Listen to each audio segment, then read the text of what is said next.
Everyday life science by সূচনা চ্যানেলে সকল শিক্ষার্থীদের স্বাগত। আজকে আবারও এসে গেছি বিভিন্ন ধরনের competitive exams, BSc nursing, GNM, ANM, joint এন্ট্রান্সের জন্য লাইফ সায়েন্স বিষয়ক GK20 নিয়ে। তো পুরো ভিডিওটি স্কিপ না করে দেখতে থাকো, চ্যানেলটিকে সাবস্ক্রাইব করে দাও, এছাড়া ভিডিওটি চটপট তোমাদের বন্ধুদের কাছে শেয়ার করে দাও। তাহলে চলো শুরু করা যাক। কোয়েশ্চেন নাম্বার 1, প্রকৃতিতে সর্বাধিক পরিমাণে উপস্থিত উৎসেচক কোনটি? প্রকৃতিতে সর্বাধিক পরিমাণে উৎসেচক কোনটি আমরা জানবো, কিন্তু আমরা সকলেই জানি যে প্রকৃতিতে সর্বাধিক পরিমাণে উপস্থিত মৌল কোনটি, এগুলো আমরা জানি। তো প্রকৃতিতে সর্বাধিক পরিমাণে উপস্থিত উৎসেচক সেটা কিন্তু আমরা জানি না, আজকে সেটাই জানবো। তো প্রকৃতিতে সর্বাধিক পরিমাণে উপস্থিত যে উৎসেচক বা এনজাইম সেটি হচ্ছে কি বলতো? রুবিস্কো।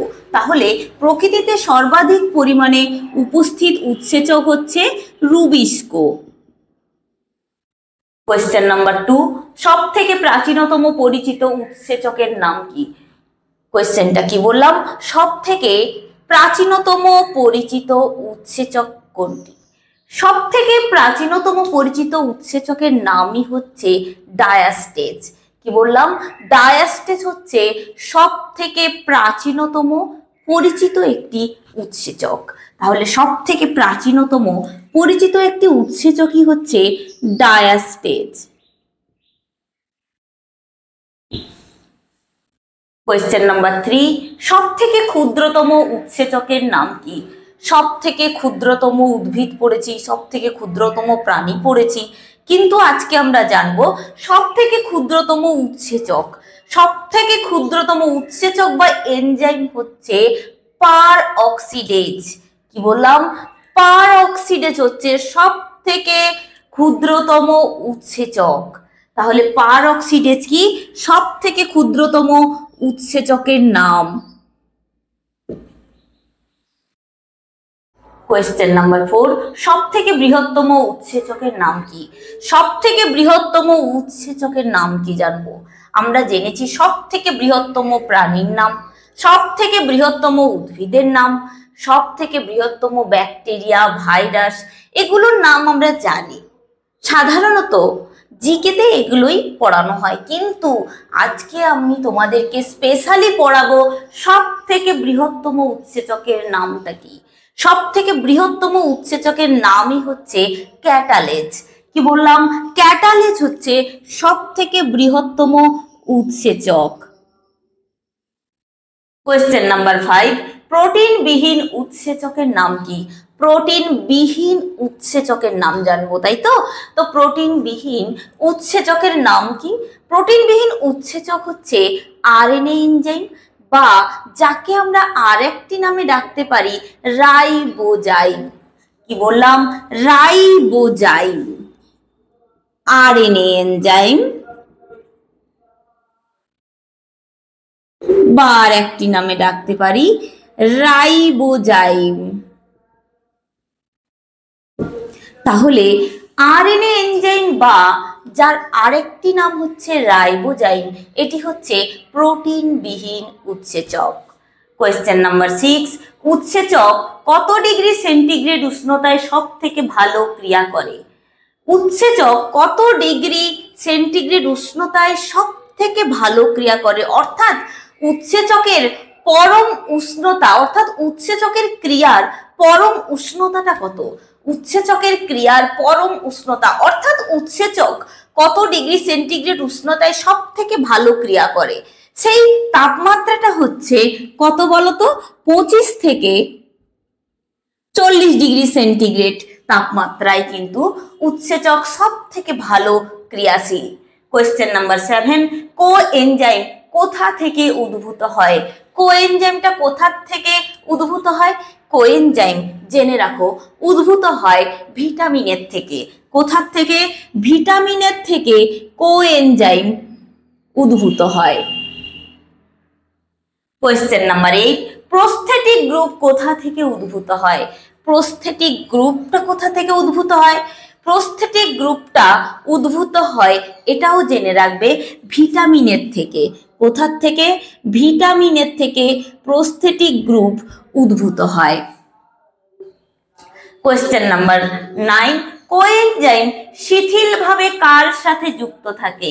কোএনজাইম শিথিলভাবে মানে আলগাভাবে যুক্ত থাকে কার সাথে? কোএনজাইম আলগাভাবে যুক্ত থাকে অ্যাপোএনজাইমের সাথে। কার সাথে? অ্যাপোএনজাইমের সাথে।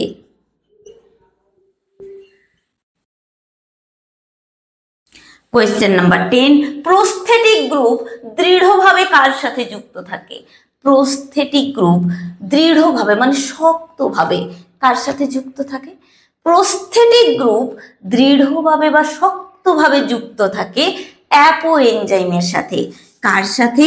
অ্যাপোএনজাইমের সাথে।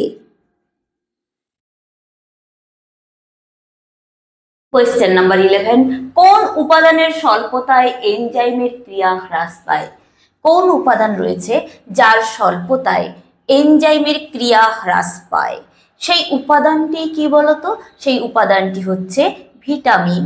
সেই উপাদানটি কি? সেই উপাদানটি হচ্ছে ভিটামিন। এই ভিটামিনের স্বল্পতায় এনজাইমের ক্রিয়া হ্রাস পায়। কোয়েশ্চেন নাম্বার 12, বাট্রেসিং গ্রুপ কি? বাট্রেসিং গ্রুপ, এই বাট্রেসিং গ্রুপটা কি?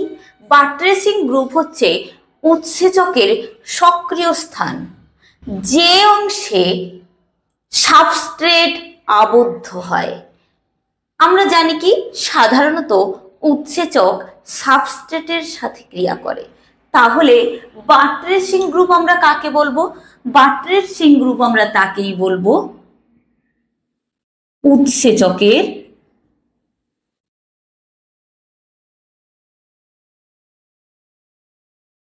সক্রিয় স্থান, যে অংশে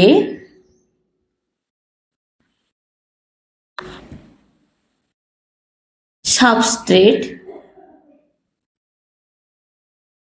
যুক্ত থাকে। কোয়েশ্চেন নাম্বার 13, সাবস্ট্রেট উৎসেচকের উচ্চ আসক্তি কাকে বোঝায়?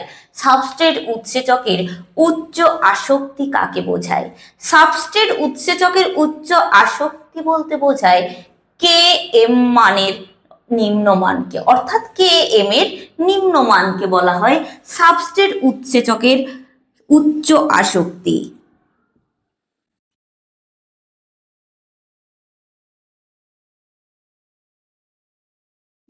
কোয়েশ্চেন নাম্বার 14, যেসব অ্যান্টিবডি উৎসেচকের মতো ক্রিয়া করে তাদের কি বলে? যেসব অ্যান্টিবডি উৎসেচকের মতো ক্রিয়া করে তাদের কি বলা হয়? তাদের বলা হয় অ্যাবজাইম। তাদের কি বলা হয়?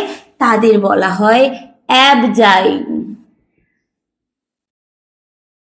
কোয়েশ্চেন নাম্বার 15, উৎসেচক কোষে কি রূপে অবস্থান করে? উৎসেচক কোষে কি রূপে অবস্থান করে? উৎসেচক কোষে কলয়েড রূপে অবস্থান করে। কি রূপে অবস্থান করে? কলয়েড রূপে। এই কলয়েড রূপে অবস্থান করে উৎসেচক আমাদের কোষের মধ্যে।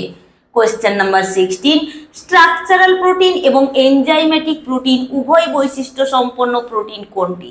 স্ট্রাকচারাল প্রোটিন এবং এনজাইমেটিক প্রোটিন এই উভয় বৈশিষ্ট্য সম্পন্ন প্রোটিনটি হচ্ছে কোনটি বলতো? মায়োসিন।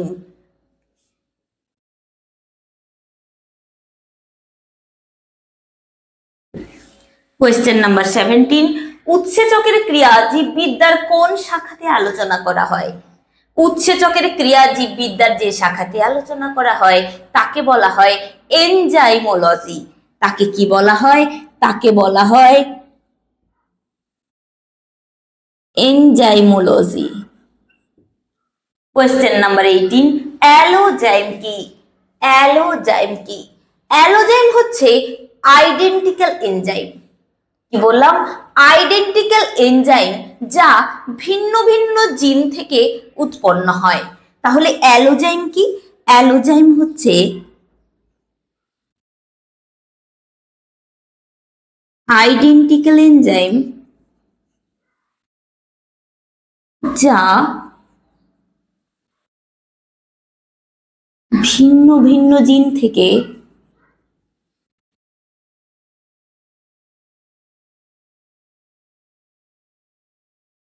উৎপত্তি লাভ করে বা উদ্ভূত হয়। কোয়েশ্চেন নাম্বার 19, কোন উৎসেচক স্বাভাবিকভাবে উপস্থিত থাকে? কোন উৎসেচক রয়েছে যেটি স্বাভাবিকভাবে উপস্থিত থাকে? সেই উৎসেচকটি হচ্ছে রিপ্রেসেবল এনজাইম। সেই উৎসেচকটির নাম কি? রিপ্রেসেবল এনজাইম।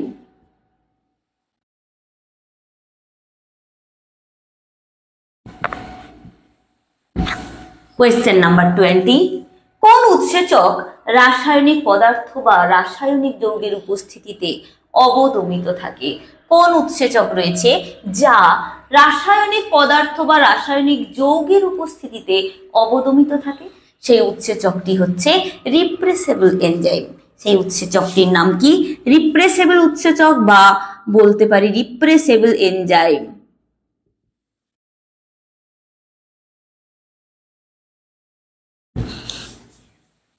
তাহলে ভিডিওটি এখানেই কমপ্লিট করছি। কারোর যদি কোনো প্রশ্ন বা কোয়ারি থাকে অবশ্যই কমেন্ট সেকশনে লিখে পাঠাবে এবং আমার চ্যানেলটিকে লাইক, শেয়ার, সাবস্ক্রাইব করে পাশে থাকা বেল আইকনটি প্রেস করে দেবে, যাতে আপলোড ভিডিওর পরবর্তী নোটিফিকেশান তোমাদের কাছে পৌঁছে যায়। ধন্যবাদ।